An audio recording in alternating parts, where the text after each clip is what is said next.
Now we're getting down to the nitty-gritty, understanding the sales process. In this module, we're going to cover a lot of details regarding the sales process. The most important factor in any sales technique is to get into the mind of the buyer. Put yourself in their position. How do you feel as a buyer when someone tries to sell you something? Most people don't like to be sold, but they do like to buy. The important difference is the process should be in their control.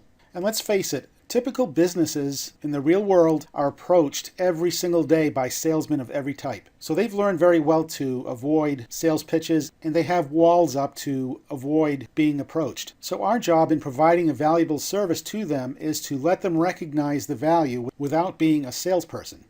We are not trying to sell something here. We're trying to provide a business with real value in exchange for a fair profit. In my mind, selling something is you have something you're trying to push off on someone. That's not the case. We have something of real value. If a business were to go out and have a website designed for themselves, it would cost them several $1,000s. To have a video produced to put on that website would be anywhere from $500 to $1,000 or more. To have a guide written that serves their promotions would run several hundred or even $1,000 more. So what we're providing to them is a real package, completely done, ready to go. All they have to do is take it over. That is very appealing to a business who is trying to make a difference online. Your job is to simply point out the fact that you have something they're looking for. So there are 4 main ways that you can make that connection with a buyer. Number 1, in person. Walk down the street and go and talk to business owners and see where they're at, see what they're doing online, and letting them know what you have to offer. Most people don't like to do that, and that is not what we're going to discuss. There's also the telephone. People make cold calls to businesses and rely on numbers. Well, this course is not about telemarketing either. Direct mail. Direct mail is very effective because not as many people do it as they used to in the past before the internet. My background is in direct mail, and it's very effective even when there's a lot of competition, because direct mail catches the attention of a business owner if presented correctly. But in this course, we're not covering that either, because this is not about direct mail. We're trying to do this in the most cost-effective way possible. So what's left? Well, of course, there's email. Now, email being the path of least resistance and the least costly way of promoting, of course, there's going to be a lot more competition, and you'll have to do a lot more of it in order to be successful. But in this module, I'm going to cover a lot of points that will make you stand above the crowd and make them pay attention to you rather than other people who are also making offers by email. And that's a very important distinction. With local domain empire, there are 2 main ways of approaching this. One is through passive sales, and one is through proactive sales. Passive sales is when you install lots of these websites and attract search engine attention automatically by the fact that they just exist, and rely on, over time, people finding the website, businesses that look for their keywords online and see that you have a website for sale and make you an offer. And that does happen over time. The problem with that is you have to wait for the offers to come to you. The other way to do it is to be proactive about it and contact potential buyers. Both methods of selling work very effectively. One takes a lot longer, one is very quick. One doesn't require work, one does. But the rewards are worth it in both cases. And using a combination of both of these processes is what makes Local Domain Empire a successful program. Another thing to consider is there are end users or there are wholesale users. When you sell a domain name to an end user, they're paying the market price for the domain name, whether it be $500 or $1,000 or more. When you sell to people who are wholesalers or resellers in the domain marketplace, you'll be selling for 5% or 10% of the real value that you could get from a retail buyer. But in many cases, selling wholesale makes sense because if you're getting to the end of the registration term for the domain name and you just want to move on to a different one, you can cash in and at least get your money back for the domain names that you've purchased. To sell wholesale, the best way to do that is to use one of the 2 main domaining forums, one being namepros.com and one is dnforum.com. They both have forum sections where you're allowed to sell your domain names to other domainers. This is a very effective way to recapture some of your investment on domain names that you haven't sold. And let's face it, all the domain names that you register are not going to sell. In fact, extremely successful domainers will sell about 50% of the domains that they register. But the important thing to remember is just selling one domain name can easily cover the cost of dozens of other domain names that didn't sell. So in the videos to follow, we'll cover a lot of these details and get on with selling domain names the proper way. There are a few things you need to do in preparation for making a sale. Once you've found a domain name and you've registered it, and you're ready to sell it using the local domain empire system, first thing you need to do is go into your domain registration and add this line in the business field or any field that's open and available for you to use. As you can see in this illustration, I've added a few characters, then the words "this domain is for sale," followed by some more characters. Those characters, of course, are just to draw the eye and to show people that the domain is for sale when they do look you up in the Whois registry. And to view this information, simply go to any Whois database, such as whois.sc, whois.com, and most domain registrars have it built into their system so you can look up domain registries real easily. And you want to do this for all the domains that you're preparing to sell, especially through the local domain empire system. Because once you contact prospects, they will often look up the domain to see who owns it, and they'll see that the domain is for sale. Or somebody that's just browsing the internet and comes across your domain or your website, they'll look up to see the ownership and see that the website is for sale. So this is a handy little aid. It takes no extra time, really. Just enter that line when you do register a domain name. Now that that's done, what you'll want to do is create an account, a free account for yourself at Sedo.com. That's SEDO.com. Sedo.com is a marketplace for selling domain names, and probably the biggest marketplace for domain names on the internet. They get hundreds of thousands of visitors every month, and they have millions of domain listings. So what we want to do is list our domains there and set a price that's a buy now price. And the logic behind this is when you do promote your domain by email to various prospects and they look up the Whois information, the price that you set in Sedo.com is going to show up in your registration, just like in this example. Now, having a buy now price listed when somebody looks up your domain name, that reinforces the fact that you are selling it for a fixed price. But when you do promote it through email, you'll be offering them a better price. So it's a psychological sales trigger that helps sell the domain name. You want to have a buy now price listed, and you want to have the for sale message in your registry. Okay, the question about selling versus renting. Both of them have pros and cons. Selling outright is great for immediate cash and for quickly gathering cash. With the local domain empire system, you can install websites and sell them, flip them quickly, collect the cash, and move on, and keep going and going and going. And if you consider that if you sell just one of these websites a day for anything over $300, that's equivalent to a six-figure annual income. So get excited about that. It's very doable. Now, on the other hand, if you want to bank on the future, consider renting the sites for approximately $100, $125, up to $200, even more in some cases. One of my students just rented a site for $200, and it's a monthly payment. And when you do that, of course, you still retain ownership of the property. You are just renting the website as is. That makes you responsible for maintaining the website, of course, but consider the income generated on an automatic basis. You can set up an automatic payment plan through PayPal or through some other payment processor, and businesses are used to paying monthly fees for advertising. So it's really a no-brainer for them. If you can develop a bunch of LDE websites and rent them out to your prospects, to your customers, you can quickly generate a monthly residual income that will keep coming and requires no extra work on your part other than maintaining the website. And of course, there's no maintenance to do. It's just a matter of making sure that it's working properly and that it remains accessible with your web hosting company. When I rent a website, I like to keep things really simple. And what I mean by that is I don't use contracts.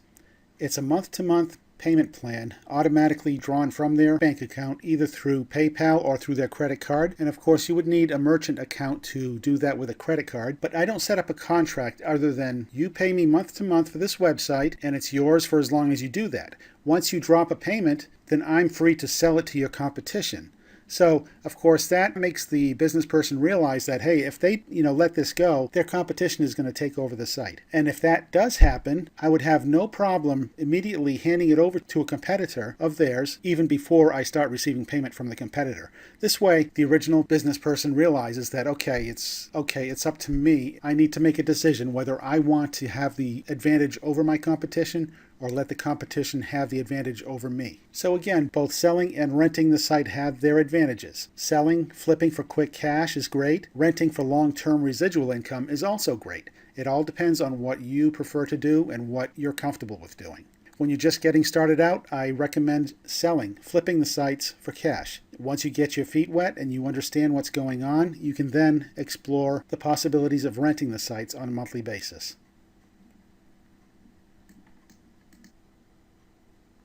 Let's assume that you've already got your domain name to sell, and now it's time to get the information together to sell it to your prospects. Well, the first thing you want to do is have a list of your potential prospects ready, and you found those as explained in the previous videos where you research and find all the prospects you need.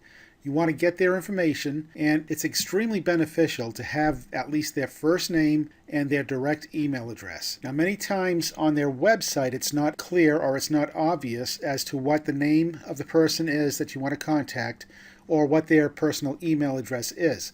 That's the toughest part about doing an email campaign. You need to do a little research to find their name and email address. But thankfully, there are some sites that we use that make this process pretty painless. Look back on some of the videos I showed you earlier. One of my favorites is manta.com.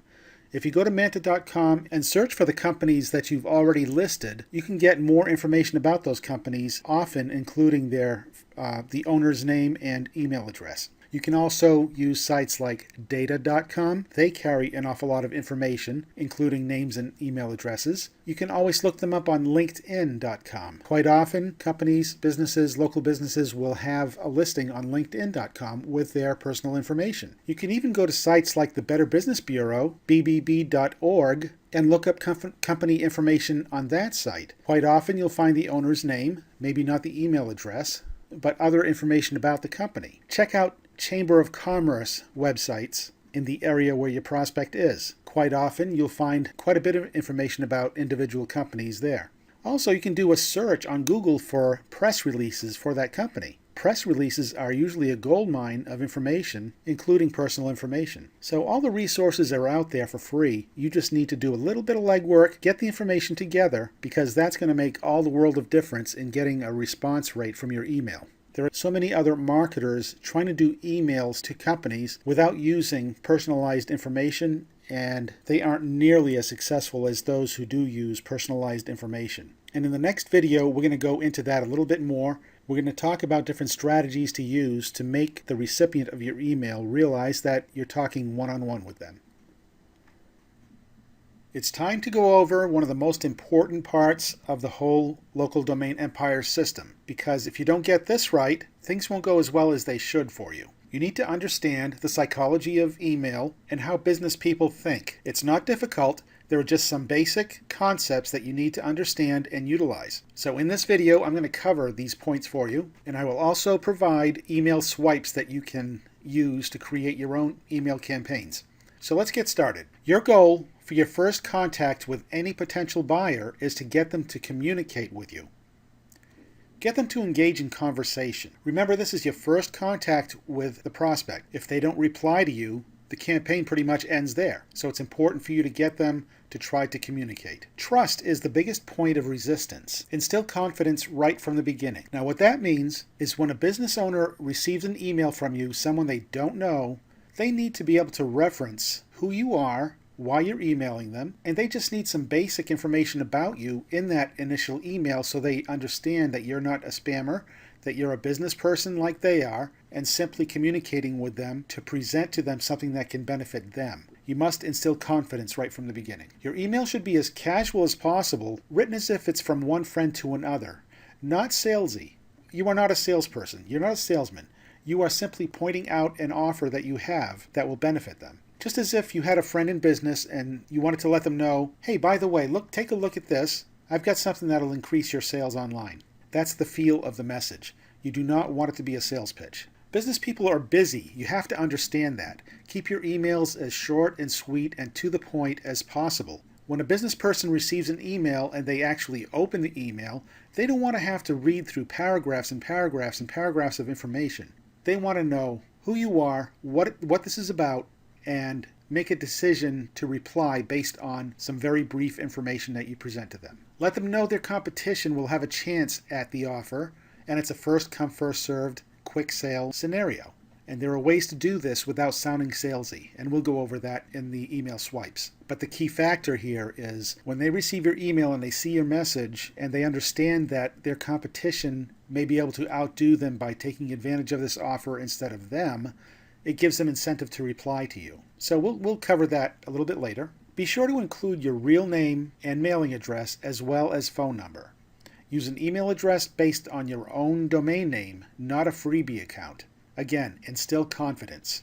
Now, when I say your real name, I mean your first and last name, something they can actually use to relate to you as a person, and a mailing address that they can use as a reference and understand you're a real person at a real location. Now, it doesn't have to be your home address by any means. You can use a P.O. box. That's fine. Better yet, use a physical street address. Some mailing services provide that for you, or it could be an office location. But get a mailing address in the email, which solidifies your credibility. A phone number is important to have in the email as well.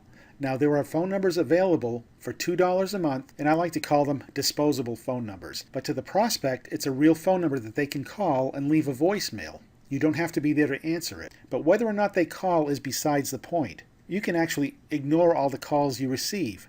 You're just giving them a point of reference, and you're instilling confidence in them that they can contact you by several different means, whether it's a physical mailing address, whether it's a phone number.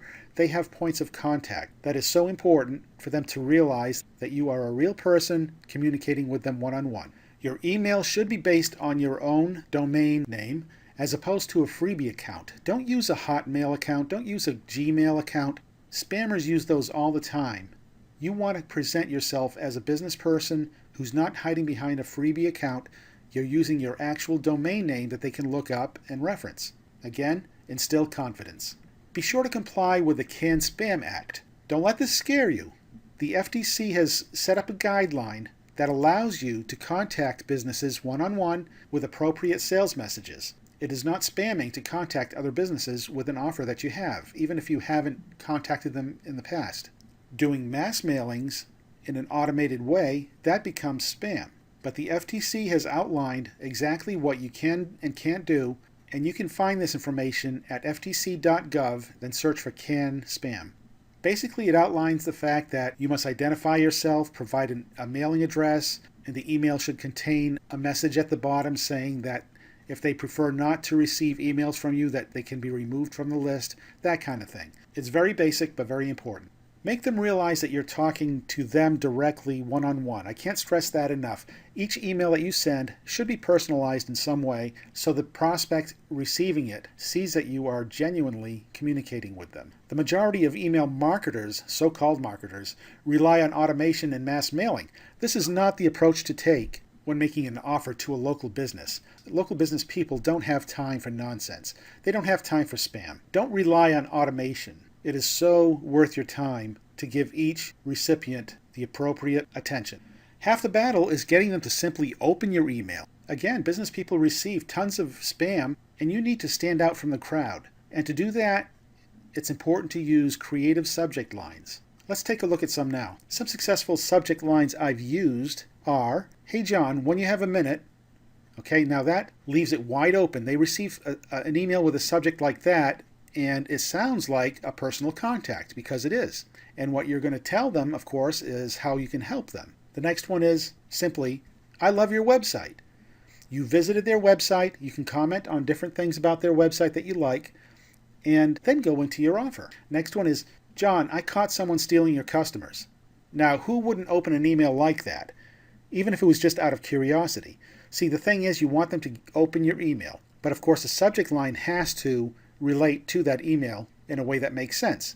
And the offer that we'll be presenting to them will make sense with these subject lines. Another one is, "I had a hard time finding you." You would use something like that when it's obvious to you that their website doesn't show up in Google, or it shows up in page 2 or 3 or 4 or 5 or more in Google. Another one is, "Something I just noticed, John."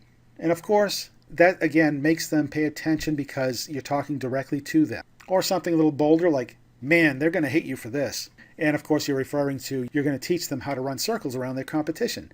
Now, these subject lines are just samples of ones that I've used, and there are dozens and actually hundreds more that you can use very effectively. Be creative.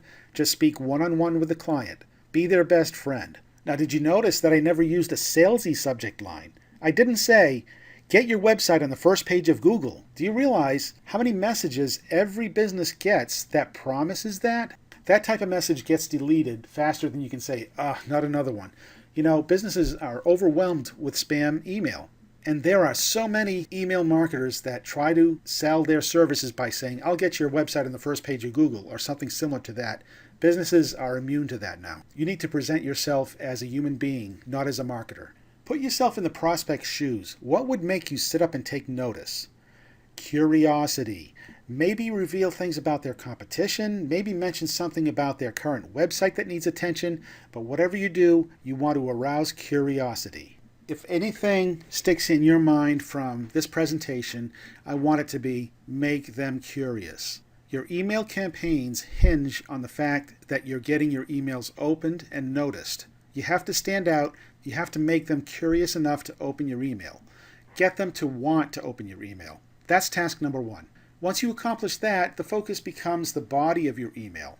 The goal of your email message should be to get them to reply. Any kind of reply, even if it's not interested or something else. Getting recipients to interact is key. Once they've interacted with you, then it's easy to communicate with them and have a conversation about what you're doing and what you're offering. Recognize the fact that business people can smell a sales pitch from miles away. They have no time for spammy email. Anything that resembles a mass-mailed solicitation gets deleted without even any thought. Back in my direct mail days, we used to imagine that the recipient was going through their daily mail hovering over a trash can. Every piece of mail was given a split second to make it to the keep or trash pile. The same holds true for email. When a busy business owner checks their email, they'll typically find dozens of spammy-looking emails that immediately get deleted, often without even opening. That's why it's vital to capture their attention with personalization in the subject line and with personalization in the message itself. Okay, I think I've drilled that in hard enough. Be unique and make them pay attention. Now, naturally, you want them to inquire in a positive way, but be prepared for all kinds of replies from, will you take $700? To, I like what you're saying, to tell me more, to, where did you get my email? Or, don't ever email me again. Now, regardless of the reply, be genuinely thankful to them and focus on serving their needs. Of course, if they said, don't ever email me again, don't reply, but make a note of that email address and keep it in a list of people you should never email. That's important. If someone asks you to remove them from your mailing list or tells you not to email them again, honor that. It's not only important for your credibility, but it's to comply with the CAN-SPAM law. Now, to stress this point again, it's important that your initial message should be short and to the point, but I'm providing you with several long and short email swipes that you can draw from. Please don't use these emails word for word. Use them to get ideas and to generate your own emails. Communicate in your own personality and be unique. You have a personality that has to come through.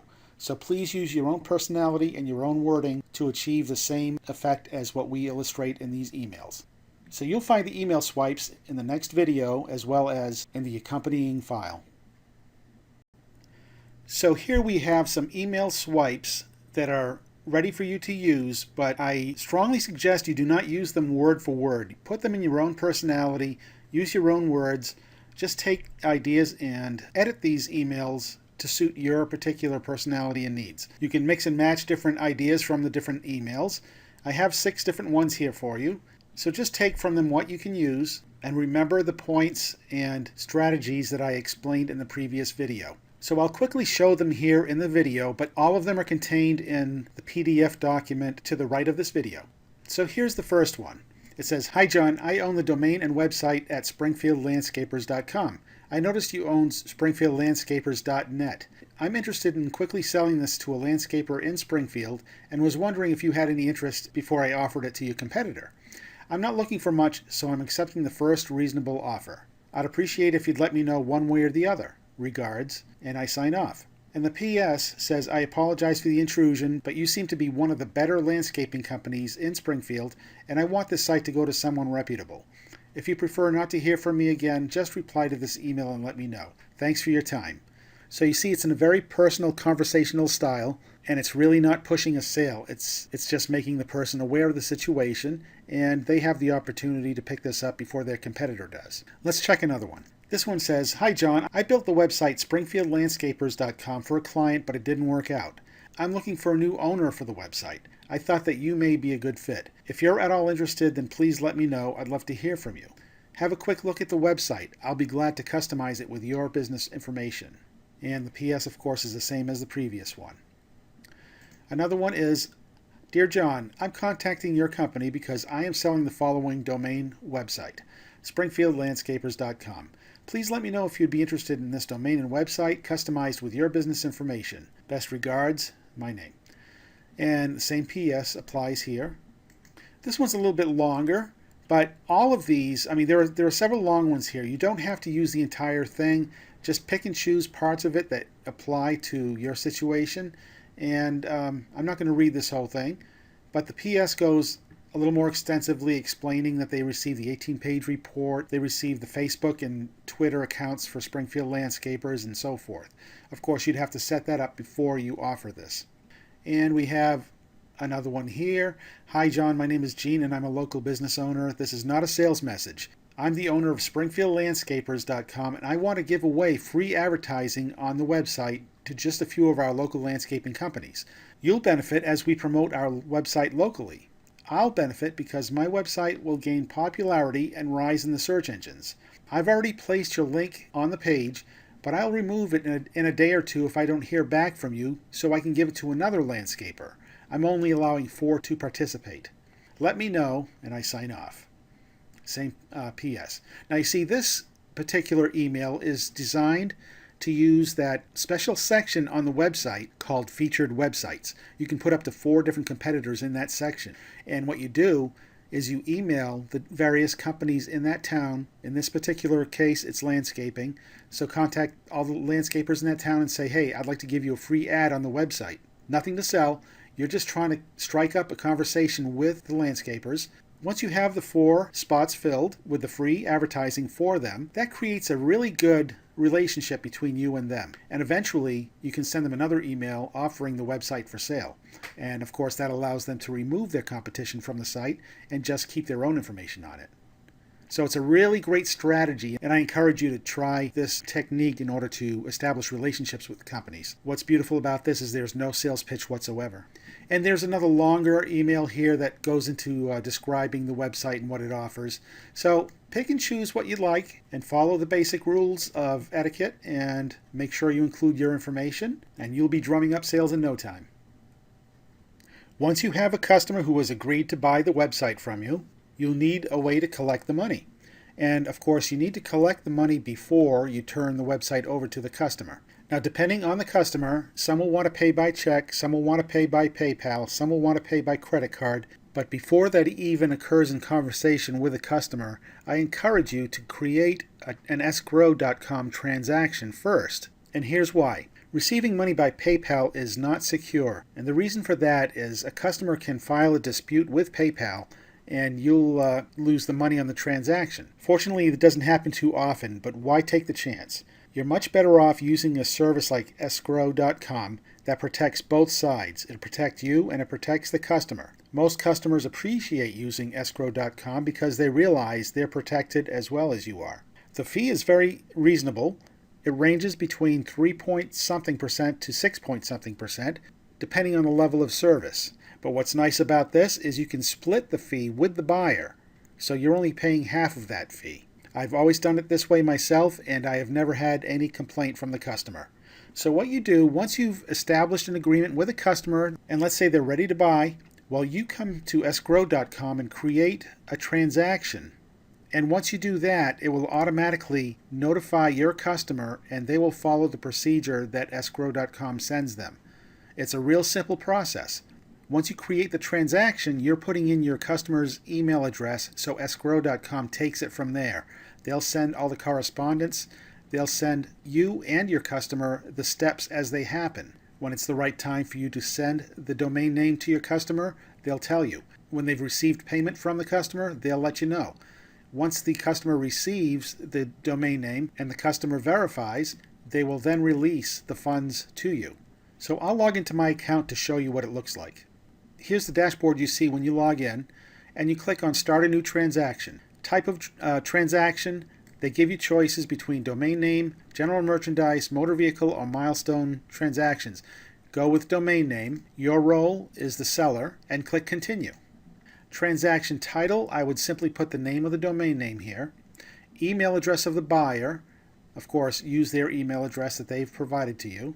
Who will pay for the escrow fee? Split it 50-50, or if you're feeling generous, take it all on yourself, but 50-50 is what I usually use. And then they ask you domain name type, without content, with content, domain name holding. Now, here's an important thing. If you choose with content, the process is much more complicated. So I highly recommend you using the without content feature because that makes the transaction much quicker and much easier on both sides. Once the transaction completes, you can install the website on your customer's domain name. Length of inspection period, you can leave it at 3. Sometimes I'll put it at 2 if I'm in a hurry, but 3 is a good time allotment. It gives the customer that many days to inspect the domain name to make sure they've received it. So, most customers will do it right away anyway. And the currency, of course, you choose your currency. Then click Continue. And that's all there is to it. You create the transaction. Once you do that, you'll both be sent notices every time another step in the process occurs. And it generally takes 2 or 3 days to complete the transaction, depending on how responsive your customer is to follow the steps. And both sides are fully protected. So it's a beautiful system. Now, what if your customer wants to pay by check or credit card or PayPal? Well, they can do all of those things right within escrow.com. So there should be no issue there. And you don't have to worry about collecting those payments in a different way. Escrow.com handles all of the transaction for you. And in the next video, I'll show you what you need to do to transfer the actual domain name and the website to your customer. Changing domain ownership.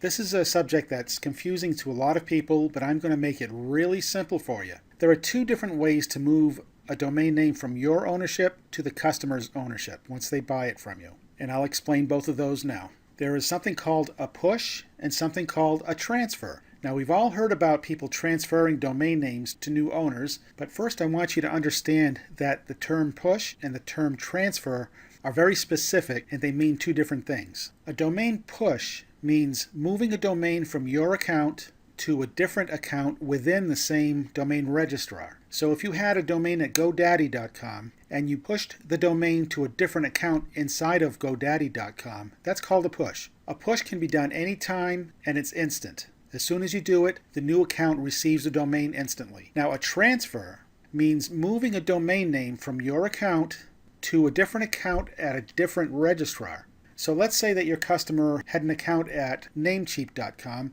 and your domain name was at GoDaddy.com.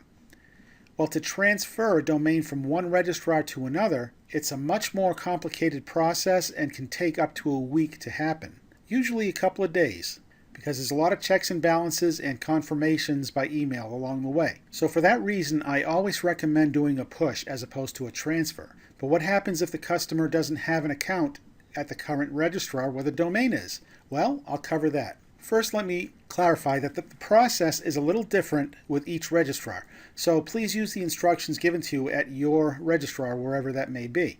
The concept is the same. The general process is the same, but there may be some technical differences in how to handle it.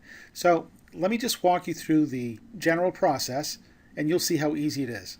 There's one more thing I want you to understand, and that's the 60-day rule. Now, the 60-day rule is a rule that was established in the domaining industry that says you cannot transfer a domain away from a registrar until 60 days after you've registered it. So if you register a domain at GoDaddy, you can't transfer the domain out of GoDaddy for 60 days. This is true for all registrars. It's a universal rule. But don't panic, because that doesn't mean you can't sell the domain right away, because we're going to use a push instead of a transfer. The 60-day rule does not apply to pushes at all. A push can be done anytime, anywhere, with any registrar. You can push a domain 5 seconds after you register it if you'd like. So understanding that, let's see what the process involves. It's 3 easy steps. The first thing you do, let's say that you've sold a domain name and you need to transfer it to your customer. Number 1, you create a new account at the same registrar. So if your domain is at GoDaddy.com, create a new account at GoDaddy.com under your name as if it was a second account for yourself. Number 2, push the domain name from your main account to the new account you just created. Simple as that. It's a quick and easy push. Number 3, give the buyer the login information for the new account, and you're done. The buyer is now in possession of the domain name because you've given them the account that the domain is now in. And while it's true that that account contains your name and address and so forth, the customer will change it to their own information as soon as they receive it. So the question is, what if the customer wants it to be transferred to a different registrar? Well, that doesn't involve you at all, because once you push the domain to this new account and give the customer this account, it's up to them to transfer it on their own. They now own the domain, so they can transfer it to any other registrar they'd like. But following these 3 steps, it makes it instant, it makes it easy for you, easy for the customer, and there are no hassles. You can end the transaction and move on to the next one.